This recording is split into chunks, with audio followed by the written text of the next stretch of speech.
अस्सलाम वालेकुम नाजरीन, आज की इस वीडियो में दो तीन अहम खबरों के मुख्तलिफ पहलुओं का जायज़ा लेने की कोशिश करेंगे। नाजरीन, सबसे पहले जो थंबनेल आप मुलाहिज़ा कर रहे हैं उसमें ये लिखा हुआ है कि कप्तान ने हमजा शहबाज के 17 खिलाड़ी उड़ा दिए हैं। नाजरीन, आपको याद होगा कि 25 मई को इमरान खान साहब ने पेशावर से इस्लामाबाद की तरफ लॉन्ग मार्च किया था और पंजाब से जो काफिले इस्लामाबाद आने थे, हमजा शहबाज ने खुसूसी तौर पे मुख्तलिफ अफसरान की ड्यूटियां लगाकर उस लॉन्ग मार्च को रोकने की कोशिश की थी। चुनांचे इमरान खान साहब ने बाद में ये भी ऐलान किया था कि हमारी अगर हुकूमत आ जाती है तो हमने उन पुलिस अफसरान और उन ब्यूरोक्रेट्स के नाम नोट कर लिए हैं और उनके खिलाफ हम कार्रवाई करेंगे।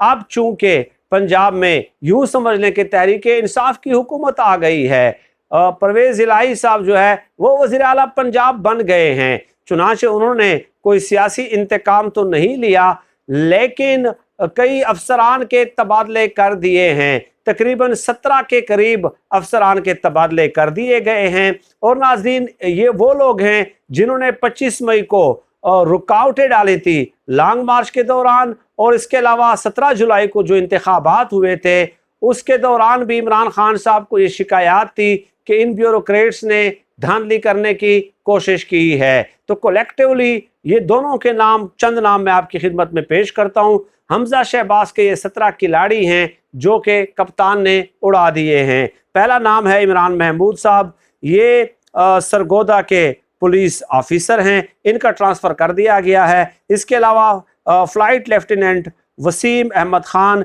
ये AIG CTD लाहौर पुलिस, इनका भी ट्रांसफ़र कर दिया गया है। मिस्टर मोहम्मद अजहर अकरम DIG इंटेलिजेंस स्पेशल ब्रांच, इनका भी ट्रांसफ़र कर दिया गया है। अफजाल अहमद भट्ट SNGAD, इनका भी ट्रांसफ़र कर दिया गया है। अफजाल अहमद कोसर DIG CTD, इनका भी ट्रांसफ़र कर दिया गया है। कैप्टन सुहेल अहमद चौधरी, इनका भी ट्रांसफ़र कर दिया गया है। इसके अलावा मोहम्मद खान भट्टी को प्रिंसिपल सेक्रेटरी वज़ीर आला पंजाब तैनात कर दिया गया है। और इसके अलावा secretary to governor Saeed Chaudhary को ओहदे से हटाकर उनकी जगह नबील आवान को सेक्रेटरी टू गवर्नर तैनात कर दिया गया है। इसके अलावा नाजरीन, CCPO लाहौर बिलाल सदीक खमियाना को भी ओहदे से हटाने का नोटिफिकेशन जारी कर दिया गया है।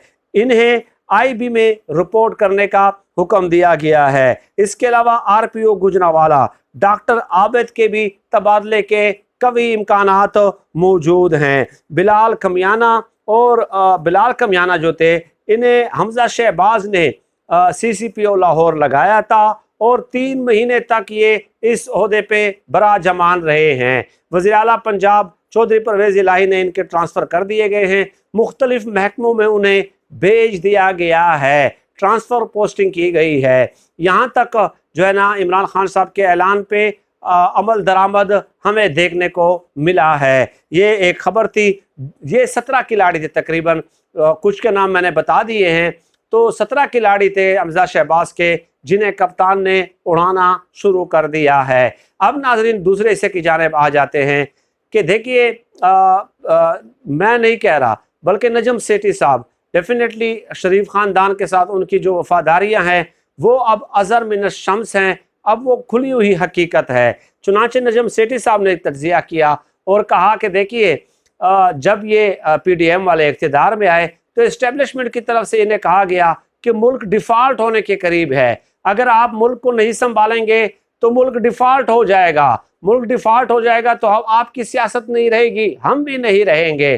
चुनांचे नजम सेठी साहब कहते हैं कि ये जो PDM की जमातें हैं ये ट्रैप में आ गई और इन्होंने मुश्किल तरीन फैसले लेना शुरू कर दिए। इस्टेब्लिशमेंट ने इनसे कहा कि आप लें, सख्त एक्शन लें, सख्त फैसले करें, हम आपके साथ हैं, आपको टेंशन लेने की क्या ज़रूरत है भाई। चुनांचे वो ट्रैप में आ गए और उन्होंने सख्त फैसले लेना शुरू कर दिए। उसकी वजह से हुआ क्या कि इमरान खान साहब की मकबूलियत में बहुत ज़्यादा इजाफा हो गया और इनकी मकबूलियत का ग्राफ जो है वो धड़ाम से ज़मीन पे आ गिरा है। ये नजम सेठी साहब कहते हैं। नजम सेठी साहब फिर आगे चल के कहते हैं कि देखें, अगर 3 हफ्तों में ये चंद 2-3 बड़े कवानीन में तब्दीलियाँ कर लेते और उसके बाद ये लोग जो है इंतखाबात की तरफ चले जाते तो यकीनन इनकी मकबूलियत ज़्यादा होती। लेकिन अब हर गुजरते दिन के साथ ये बुरी तरह फंस चुके हैं और इतना बुरी तरह ये फंस गए हैं कि अब इन्हें निकलने का कोई रास्ता ही नज़र नहीं आता।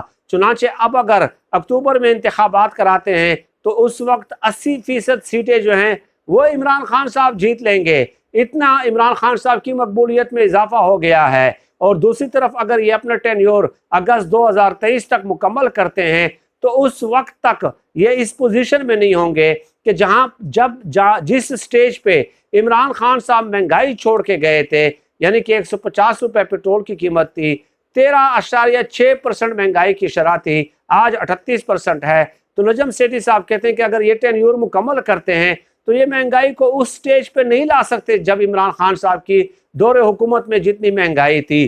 तो उस वक्त भी इनके लिए जो है ये सूरत हाल जो है वो इनके लिए बिल्कुल ही मौजू नहीं होगी।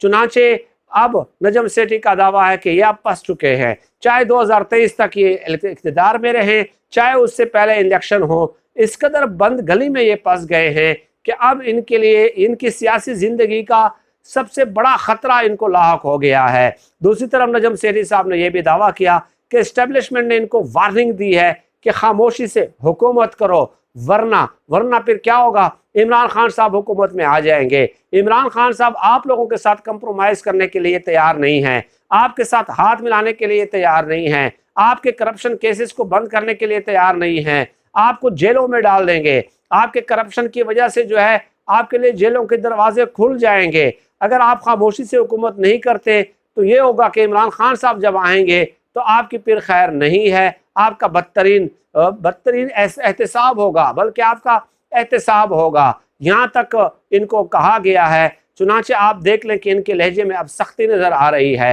मंगल और बुध को PDM ने 2 रोज़ा इजलास तलब कर लिया है, जिसमें नवाज शरीफ साहब वीडियो लिंक पे शरीक होंगे और तमाम आला क़यादत जो PDM की है वो शरीक होगी कि आखिर छत हमारे ऊपर गिरी है, ऐसी छत गिरी है, अब हम करें क्या? क्या सियासत छोड़ दें? सियासत तो नहीं छोड़ सकते। तो फिर इस सूरत हाल से निकलने का उन्हें कोई अमलन रास्ता जो है वो दिखाई नहीं देता, कोई अमलन रास्ता इनको नज़र नहीं आता। इसके बावजूद भी ये लोग कहते हैं कि इमरान खान साहब को सियासत नहीं आती। इमरान खान साहब ना होते, इन तीनों ने तो गठ जोड़ दे कि नून लीग पीपल्स पार्टी और मौलाना साहब ये आपस में ओहदे तकसीम कर रहे हैं और बंदर बांट कर रहे हैं, तो इन लोगों ने ऐसे ही हम पे हुक्मरानी करनी थी। सरदस्त नाज़रीन, मैं इन्हीं चंद मुख्तसर गुजारिशात पे इक्तिफा करता हूँ। अल्लाह पाक से दुआ है कि अल्लाह पाक हमें खल्क़ खुदा के लिए आसानियाँ पैदा करने की तौफीक अता फरमाए। आमीन या रब्बल आलमीन।